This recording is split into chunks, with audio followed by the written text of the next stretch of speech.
કે કોંગ્રેસના નેતા રાહુલ ગાંધી એ પોતે કુંવારા છે, એમને માતા બહેનોની સન્માનની કદર નથી, એટલે એમને ખબર ના હોય કે મહિલાઓ માતા બહેનોને સન્માન કઈ રીતે આપવું। છેલ્લા 2 દિવસથી મહિલા આરક્ષણ બિલને લઈને ચર્ચાઓ ચાલી રહી છે અને આના કારણે આખા દેશભરનો મુદ્દો બન્યો છે। આ મહિલા આરક્ષણ બિલને લઈને ગુજરાતમાં પણ ચર્ચાઓ ચાલી રહી છે અને આ વચ્ચે ભાજપ દ્વારા વિપક્ષનો વિરોધ કરવામાં આવી રહ્યો છે। આવી જ રીતે કંઈક વિરોધ ગુજરાત ભાજપના પ્રદેશ પ્રમુખ જગદીશ વિશ્વકર્મા પણ કરી રહ્યા હતા, પરંતુ કોંગ્રેસનો વિરોધ કરવામાં ક્યાંક એવું લાગ્યું કે તેમણે વાણીની મર્યાદા ભૂલી ગયા છે, કારણ કે તેમણે રાહુલ ગાંધી વિશે જે કહ્યું તે તેમના પદ અને હોદ્દાને જરાય શોભતું નથી। જગદીશ વિશ્વકર્મા એવું તો શું બોલ્યા અને શા માટે અમે આવું કહી રહ્યા છે તેના વિશે વિગતે ચર્ચા કરીએ। નમસ્કાર, તમે જોઈ રહ્યા છો ચક્રવાત ન્યૂઝ, હું આપની સાથે અહેમદ।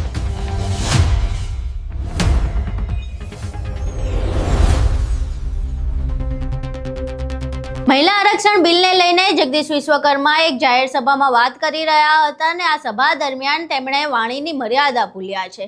તેમણે રાહુલ ગાંધી વિશે અને કોંગ્રેસ પર પ્રહાર કરતા એવું કહ્યું કે રાહુલ ગાંધીએ લગ્ન નથી કર્યા એટલે એમને બહેન દીકરીઓનું સન્માન કેવી રીતે કરવું એ ખબર નથી। હવે આ આખી વાત રાહુલ ગાંધીના લગ્ન સુધી પહોંચાડી દીધી જગદીશ વિશ્વકર્માએ। પહેલા તો જગદીશ વિશ્વકર્માનો એ વિડીયો સાંભળીએ જેમાં તે પોતાની વાણીની મર્યાદા ભૂલ્યા છે અને રાહુલ ગાંધીના લગ્ન સુધી પહોંચી ગયા છે। પ્રધાનમંત્રી માનનીય મોદી સાહેબ આ દેશમાં નારી સશક્તિકરણનું એક મહત્વપૂર્ણ જ્યારે કદમ ઉઠાઈ રહ્યા છે અને ત્યારે મિત્રો આ કદમ ઉઠાવવાની સાથે જે વિપક્ષના મિત્રોએ જે વિરોધ કર્યો, મારી માતાઓ બહેનોને આગળ આવતા અટકાવવાનું કામ કર્યું છે, આ કોંગ્રેસના મિત્રોને આ દેશની 0.5% એટલે 50% મહિલાઓ એટલે 70 કરોડ મહિલાઓ એ ક્યારેય માફ નહીં કરે। અને કોંગ્રેસના મિત્રોને મારે કહેવું છે કે મારી માતાઓ બહેનોને આગળ આવતા અટકાવવાનું કામ કર્યું હોય તો કોંગ્રેસના નેતાઓએ કર્યું છે।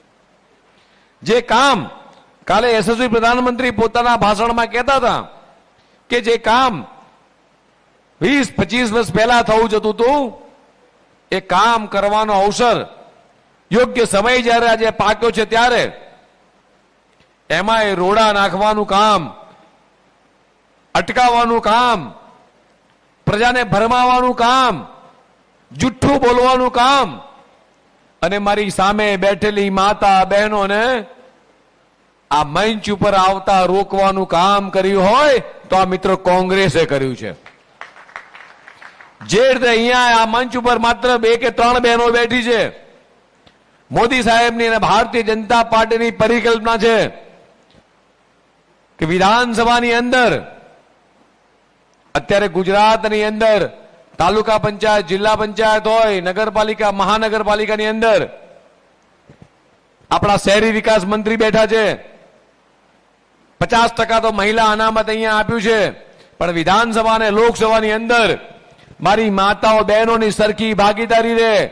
માતાઓ બહેનો કદાચ સરકારની અંદર હોય, વિધાનસભામાં હોય, પાર્લામેન્ટમાં હોય તો બહેનોની લાગણી બહેનો સમજી શકે, વેદના સમજી શકે, સારા વિકાસના કામો કરી શકે, છેવાડાના વ્યક્તિ સુધી વિકાસ પહોંચાડી શકે।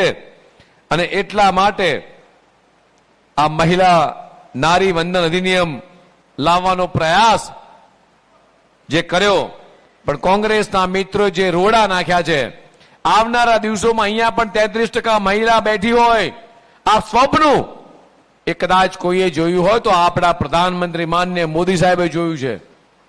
આ ભારતની તમામે તમામ મહિલાઓ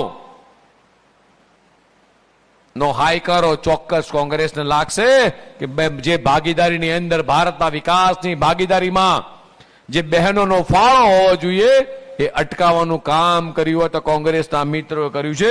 આજે ભારતની દીકરીઓ એ અંતરિક્ષથી લઈને ખેલકૂદ સુધી, સશક્ત અને સ્ટાર્ટઅપ સુધી જ્યારે પોતાનું યોગદાન અને ક્ષમતા પુરવાર કરી રહી છે ત્યારે કોંગ્રેસના મિત્રોના દેખાતું નથી કે ભારતની બેટી સ્વમાન બેર જીવી સ્વનિર્ભર થઈ અને ભારતને આત્મનિર્ભર બનાવવાની દિશામાં જ્યારે આગળ વધી રહી છે ત્યારે આ મહિલાઓને અટકાવવાનું કામ કર્યું હોય તો આ કોંગ્રેસે કર્યું છે. મિત્રો, આજે દેશના યશસ્વી પ્રધાનમંત્રી માનનીય મોદી સાહેબના વડપણ હેઠળ અહીંયા જેટલી મારી માતાઓ બહેનો બેઠી છે, અહીંયા મારા ખેડૂત ભાઈઓ બેઠા છે, મારે કહેવું છે આજે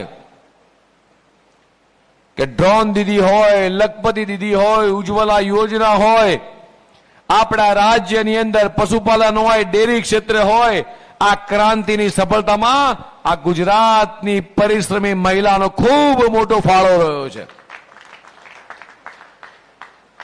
કોંગ્રેસના નેતા, મારે ના કહેવું જોઈએ, મીડિયાના મિત્રો પાછા કાલ સવારે નવું કંઈક ચલાવશે, પણ આજ કેવું છે કે કોંગ્રેસના નેતા રાહુલ ગાંધી એ પોતે કુંવારા છે, એટલે એમને ખબર ના હોય કે મહિલાઓ માતા બહેનોને સન્માન કઈ રીતે આપવું.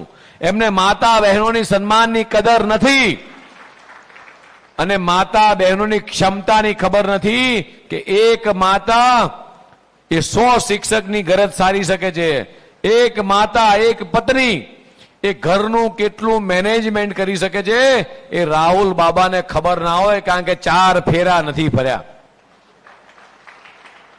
4 ફેરા ફર્યા હોત તો કદાચ એમને ખબર હોત કે આ લગ્નના 7 ફેરાની અંદર સમાજના કેટલા બંધનો છે, સમાજના કેટલા સંસ્કારો છે. આ 7 ફેરા ફર્યા હોય એને ખબર હોય, પણ રાહુલ બાબા તો પોતે કુંવારા છે અને હજી એ 53-54 વર્ષ ત્યાં હજી એ વારો આવે એમ નથી. ના તો સત્તામાં વારો આવે એમ છે કે ના લગ્નના મંડપમાં ચોરીમાં 7 ફેરા ફરવામાં વારો આવે એમ છે. મારી માતાઓ બહેનો હવે સંકલ્પ લીધો છે કે હવે રાહુલ બાબાને 7 ફેરાય ફરવા દેવા નથી. અહીં તમે જગદીશ વિશ્વકર્માને સાંભળ્યા, જેમાં તેઓ એવું કહી રહ્યા છે કે લગ્ન નથી કર્યા એટલે બેન દીકરીઓનું માન સન્માન કેવી રીતે જાળવવું એ રાહુલ ગાંધીને ના ખબર હોય. પરંતુ જગદીશ વિશ્વકર્માને અમે એવું જણાવવા માંગીએ છીએ કે લગ્ન ન કર્યા હોય એનાથી બેન દીકરીઓના સન્માનને શું ફરક પડે. રાહુલ ગાંધીએ કદાચ લગ્ન નથી કર્યા, પરંતુ એ મહિલાઓ વચ્ચે રહેનારા એક વ્યક્તિ છે, તેમની એક બહેન છે, તેમની માતા છે, બંને સંસદમાં પણ હોય છે. તો તમે એવું કઈ રીતે કહી શકો કે એમને બેન દીકરીઓનું સન્માન કરતા નથી આવડતું? અને જો લગ્નની જ વાત છે કે લગ્ન કરવાથી જ સંસ્કાર આવે ને લગ્ન કરવાથી જ મહિલાઓનું સન્માન જળવાય, તો રાજ્યભરમાં જે આટલા દુષ્કર્મ થાય છે શું એ બધા અપરિણિત હોય છે? લગ્ન કર્યા પછી કોઈ દુષ્કર્મ કરતું જ નથી, લગ્ન કર્યા પછી કોઈ મા બેનની ગાળો બોલતું જ નથી. એટલે લગ્ન અને નારી સન્માનને કાંઈ લાગતું વળગતું નથી, પરંતુ નેતાઓના હાથમાં માઇક આવે એટલે બફાટ ના મારે એવું તો કેવી રીતે બની જાય? બસ એવું જ કંઈક જગદીશ વિશ્વકર્મા સાથે પણ થયું છે. જગદીશ વિશ્વકર્મા રાહુલ ગાંધીને પ્રહાર કરવા અને રાહુલ ગાંધી પર આક્ષેપો કરવામાં એ ભૂલી ગયા કે આપણે શું બોલવું જોઈએ અને આપણી વાણી મર્યાદા ક્યાં છે. રાહુલ ગાંધીના લગ્ન વિશે વાત કરી રહ્યા છે, પરંતુ નરેન્દ્ર મોદીના પણ જે લગ્ન કર્યા છે એ પોતાના પત્ની સાથે તો રહેતા નથી. તો જો એ પત્ની સાથે નથી રહેતા તો શું એમને પણ મહિલાઓનું સન્માન કરતા નહીં આવડતું એવું કહેવા માંગે છે? ભાજપમાં અનેક એવા નેતાઓ હશે જેમણે લગ્ન નહીં કર્યા હોય, તો શું એ તમામ લોકોને બેન દીકરીઓનું સન્માન કરતા નહીં આવડતું એવું કહેવા માંગી રહ્યા છે જગદીશ વિશ્વકર્મા? એટલે આખી બાબત જગદીશ વિશ્વકર્મા ખૂબ જ સામાન્ય હતી અને ખૂબ જ ખોટા ડિરેક્શનમાં લઈ જવાનો પ્રયાસ કરી રહ્યા છે. આના પહેલા પણ જગદીશ વિશ્વકર્મા ખૂબ જ સામાન્ય બાબતમાં જે એલપીજીની ગેસની સમસ્યા હતી તેમાં રાહુલ ગાંધીની માતાને લઈ આવ્યા હતા. હવે તેમને રાહુલ ગાંધીના લગ્નની ચિંતા છે, એટલે કોઈ પણ સામાન્ય એવો મુદ્દો પણ કેમ ના હોય, જગદીશ વિશ્વકર્મા સીધા જ રાહુલ ગાંધીના પરિવાર સુધી પહોંચી જાય છે અને એમના ઉપર આરોપો લગાવવા લાગે છે. રાજકારણમાં ખૂબ જ ગંદી અને નિમ્ન કક્ષાની રાજનીતિ કહી શકાય, કારણ કે જ્યારે તમે કોઈ મુદ્દો ભટકીને કોઈ જે તે વ્યક્તિના પરિવારને ટાર્ગેટ કરો છો ત્યારે એ ખૂબ જ ખોટી બાબત છે, કારણ કે તેમનો પરિવાર આમાં ક્યાંય સામેલ ન હોય અને એમને સામેલ કરવો પણ ન જોઈએ.